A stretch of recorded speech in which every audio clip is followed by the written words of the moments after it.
Welcome to this tutorial, where we'll cover everything you need to know about internal users, workspaces, and collaboration in ContextMinds.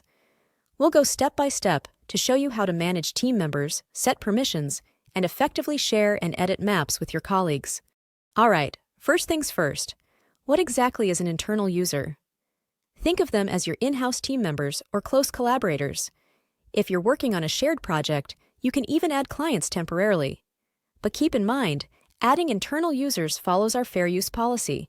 Now, let me show you exactly how to add an internal user.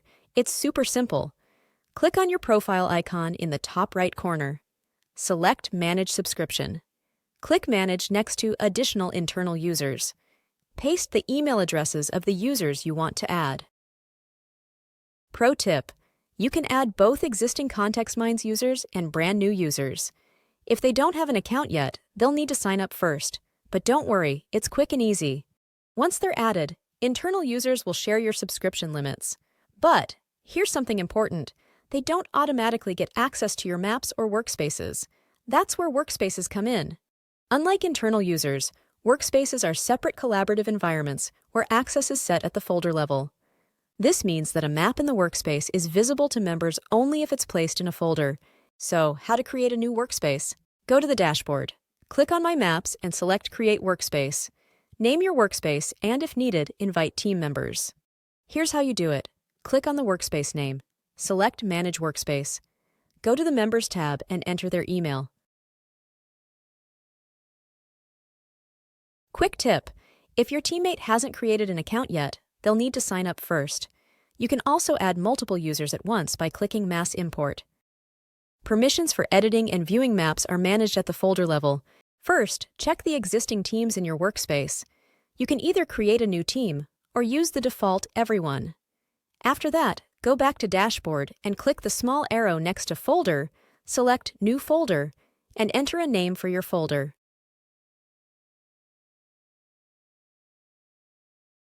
To set the permissions, click the three dots next to the folder, select Permissions, and choose the access level for each team. There are three types of folder permissions: Read, Add, and Remove. Read means the member can view maps, but can't make any changes. Add allows them to edit all maps in the folder, and Remove gives full control, including the ability to delete maps from that folder. If you don't need to use teams, you can grant users access to all maps within a workspace by assigning them the admin role. Admins can edit all maps, folders, and members in that workspace. Okay, we just showed you how to set up workspaces and manage access for your team members. Now, let's take a look at how to share and collaborate on maps with people outside your team, whether they're already using ContextMinds or not registered at all. To share a map, click the Share button at the top of your screen. Then choose how you'd like to share it. Click Copy Link to send it via email or through any channel you prefer. Use Enable Public Access if you want anyone with the link to view the map, or choose Restrict Access to turn public access off and manually add specific users.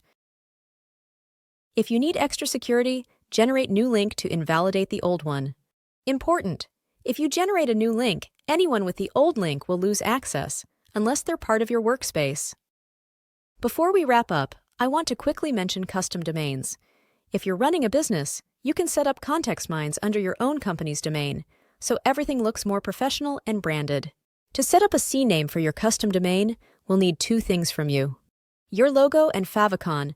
These will be used to customize your branded experience within ContextMinds, and you'll need to create a CNAME record that points to whitelabel.contextminds.com. Once this is set up, let us know so we can finalize the configuration on our end. And that's a wrap. If you have any questions, check the help section or feel free to reach out.